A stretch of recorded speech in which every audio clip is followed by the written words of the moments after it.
Bismillahirrahmanirrahim. Assalamualaikum warahmatullahi wabarakatuh. Selamat pagi, salam sejahtera bagi kita sekalian. Jumpa lagi dengan Aang Munawar yang selalu memberikan inspirasi tanpa konspirasi. Alhamdulillah, hari ini saya bisa keluarkan lagi episode dari YouTube ini. Kita melihat bahwa tugas perusahaan pertama ada CSR, Corporate Social Responsibility. Kemudian berubah lagi menjadi SDG, Sustainability Development Goal. Nah, akhir-akhir ini sudah mulai Environmental Sustainability Growth, ESG. Nah, dalam rangka membahas bagaimana membangun perusahaan yang ramah lingkungan dan berkesinambungan serta terus bertumbuh, terutama di perkebunan sawit. Nah, hari ini saya ketemu dengan Bapak Dr. Siswanto. Ya, beliau adalah peneliti dari PPKS Bogor. Nah, Pak Sis ini hampir 40 tahun sudah mengabdi sebagai peneliti. Ya, Pak Sis, saya dengar ini sebetulnya limbah dari kelapa sawit ini berdasarkan informasi bisa menghasilkan terutama 3 produk. Ada pupuk organik, kemudian ada bisa jadi pakan ternak, kemudian ada juga energi terbarukan. Nah, mohon pencerahannya nih Pak Sis.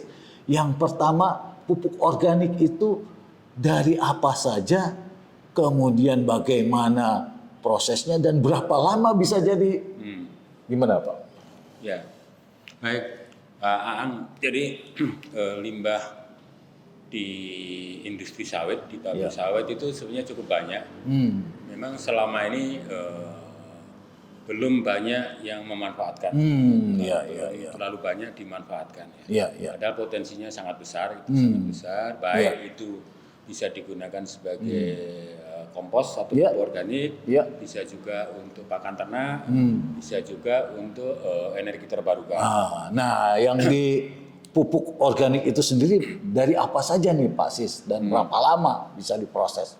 Nah, pupuk organik atau kompos dari industri sawit itu utamanya bisa dibuat dari tandan kosong sawit, Pak. Tandan kosong sawit. Tandan kosong sawit itu cukup banyak, cukup melimpah. Bahkan selama ini di pabrik itu jadi masalah gitu, karena harus tertumpuk terus, jadi cenderung tidak dimanfaatkan. Nah, tandan kosong sawit itu di beberapa tempat ada yang sudah dikomposkan. Dikomposkan itu bisa dikombinasi dengan cairan dari limbah cair pabrik sawit. Yang namanya POME itu Pak. Jadi TKKS biasanya tandan kosong kelapa sawit itu dari pabrik kemudian dicacah halus jadi fiber, kemudian dibawa ke lapangan untuk lokasi pengomposan. Nah, di situ sambil disiram limbah cair dari POME.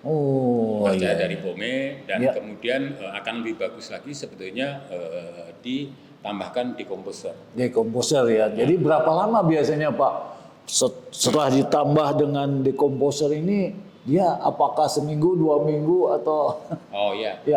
Proses. Nah, itu setelah ditambah dekomposer kemudian ditumpuk, biasanya tingginya bisa 3,5 meter, bisa 4 meter Pak. Bisa tumpukan tinggi gitu, lebarnya bisa 6 meter gitu.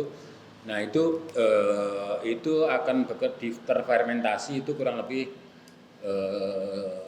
6 minggu Pak. 6 minggu. 6 minggu 1,5 bulan ya. 1 bulan setengah. Kalau tidak menggunakan dekomposer itu bisa berapa lama Pak? Bisa lebih. Kalau tanpa dekomposer bisa lama Pak. Bisa 6 bulan gitu. Bisa 6 bulan. Ini bisa lebih ini ya, teman-teman. Nah, Ini sangat menarik ya, karena tentu saja dengan kelangkaan pupuk kimia ya dan mahalnya pupuk kimia, tentu saja ini akan bisa menurunkan biaya, ya, betul. gitu Pak. Ya, jadi betul Pak. Jadi kompos atau pupuk organik itu bisa sebaiknya diaplikasikan di dalam tanah karena itu menambah si organik tanah Pak. Seorganik tanah. Jadi tanah yang tandus, Ya. apalagi tanah berpasir itu, Ya. itu sangat poros gitu loh Pak. Jadi kalau kita aplikasikan pupuk itu hampir separuhnya itu hilang. Oh, Hilang iya, dengan iya, iya. kecil, licin atau menguap gitu. Iya, iya, Nah, iya. itu perlu penambahan bahan organik. Nah. Bahan organik untuk yang paling murah dan mudah tersedia banyak itu bahannya dari KKS tadi Pak. Dari KKS. Jadi ditambahkan ke itu sehingga kesuburan tanahnya akan meningkat dan Kesuburannya meningkat. pupuknya juga akan berkurang, bisa dikurangi. Ah, ini sustainability Kan berkurang pupuk NPK. development. Oh, good. Ya. Yang kedua, ini pakan ternak nih Pak. Pakan ternak ini dari apa saja nih Pak? Oh ya, sebetulnya program integrasi sawit Ya. ternak kan sebetulnya Dulu pernah, sudah pernah digaungkan oleh pemerintah semenjak beberapa 15 tahun yang Ya, lalu ya, betul, mungkin betul. dalam rangka untuk swasembada Ya. daging Iya, nasional lah gitu. betul. Potensinya cukup besar Pak. Cuma masalahnya yang selama ini ada, kalau ternak itu diliarkan, itu Iya. dengar-dengar itu katanya bisa menyebarkan ganoderma, penyakit ganoderma juga. Iya, iya. Jadi sebaiknya memang integrasi sawit ternak itu Iya. caranya sapinya dikandangkan atau tidak, Sapinya dikandangkan. kemudian diberi pakan Diberi dari pakan. limbah sawit. Ah. Limbah sawit sehingga tidak merusak kebun dan itu mungkin bisa berjalan Iya. program integrasi tadi Pak dengan cara demikian. Kalau di pelepah sawit ini kan ada lidinya nih Pak, sehingga khawatirnya waktu dimakan ini kayak keselak. Kalau manusia aja kalau makan ikan ini kena gimana tuh Pak? Ya gini Pak, nah untuk membuat pakan ternak dari limbah sawit itu bahannya ada beberapa macam Pak. Ya. Satu bungkil sawit. Bungkil sawit selama ini memang kandungan proteinnya tinggi. Ya.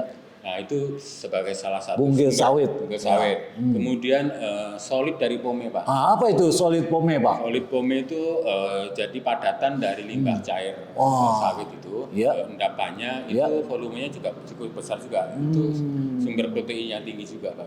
Sumber protein tinggi. Ya.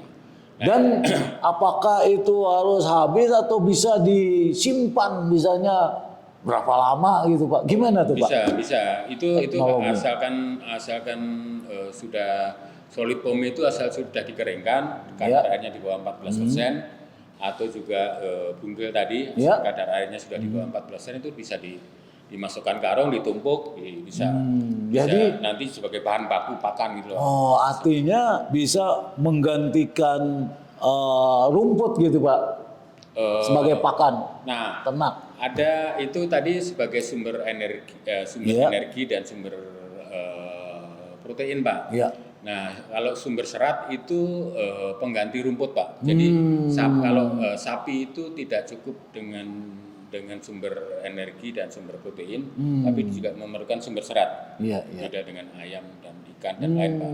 Nah, itu sapi itu biasanya kan dia perlu diberi rumput setiap hari atau kalau di petani itu harus diberi dari padi itu. Iya, iya, iya.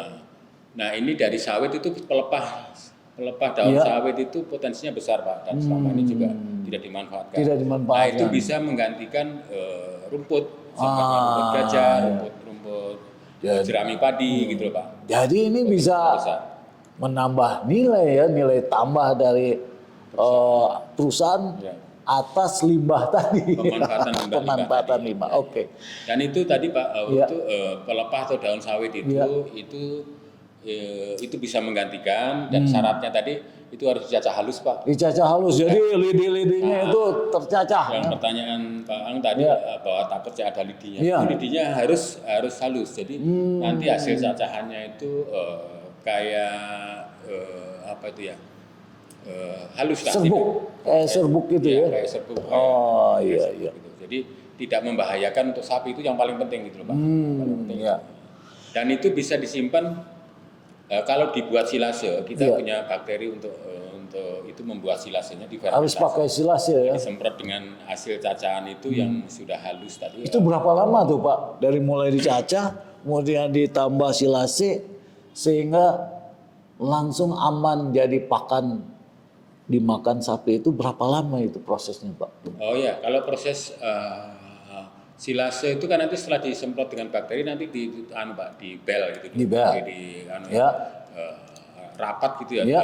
anaerob gitu. Ya. Itu prosesnya fermentasinya 3 minggu Pak. 3 minggu. Nah setelah 3 minggu itu bahan pakan itu akan jadi awet dan itu akan awet sampai 1 tahun Pak. Itu siap dimakan oleh sapi ya, Oleh sapi. setelah 3 minggu. Setelah 3 minggu itu. Oke. Dan itu bisa awet disimpan untuk satu tahun gitu loh Pak. Jadi Nah, artinya ini nilai tidak tambahnya. setiap hari ngarit lah kalau. Iya, nilai tambahnya tinggi nih ya. Iya. Oke. Yang ketiga ini tadi energi terbarukan nih Pak.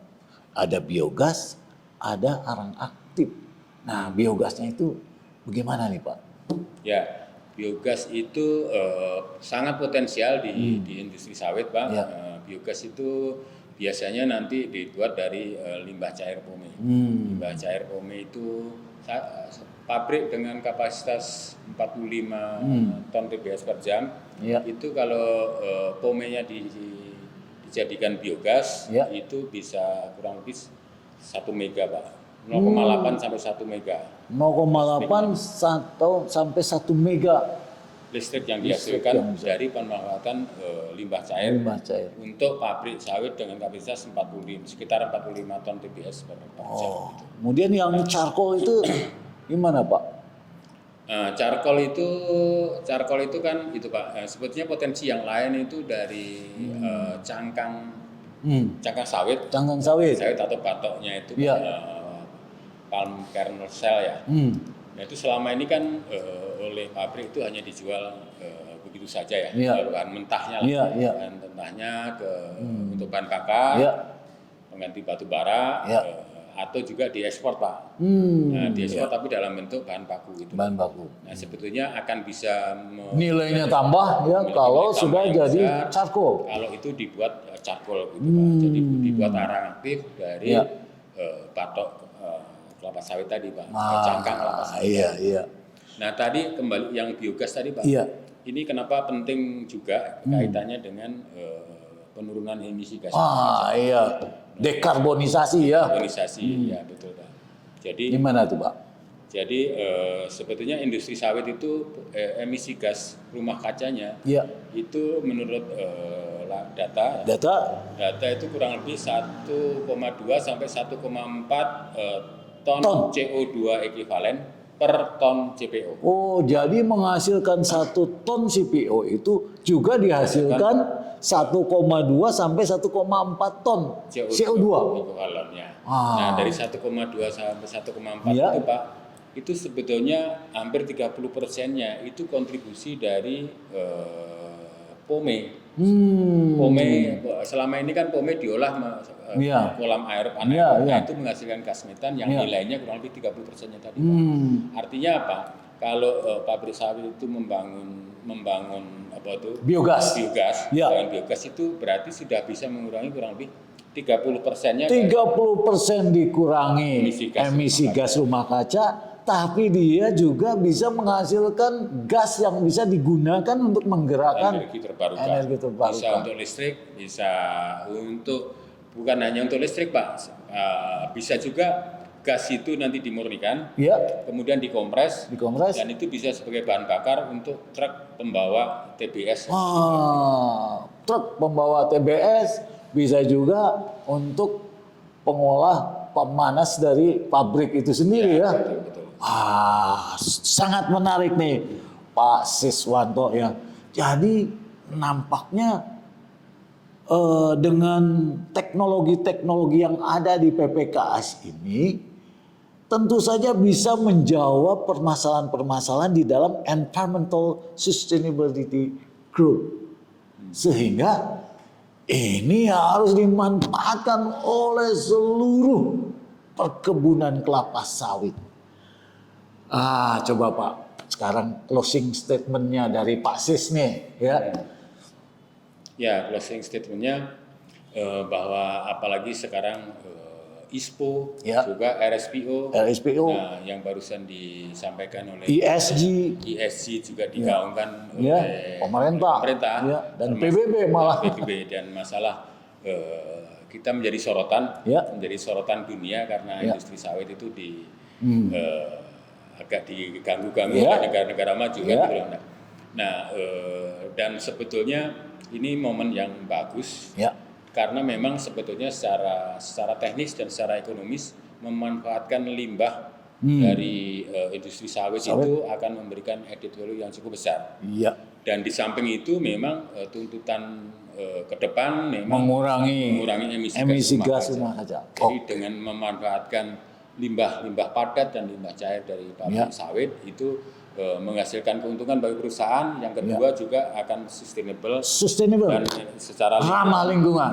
Alhamdulillah, ini ya hal-hal yang penting. Tentu saja saudara-saudara sekalian bisa menghubungi PPKS, ya. Oleh karena itu dukung channel ini dan salam sukses sehingga perkebunan sawit makin jaya. Wassalamualaikum warahmatullahi wabarakatuh.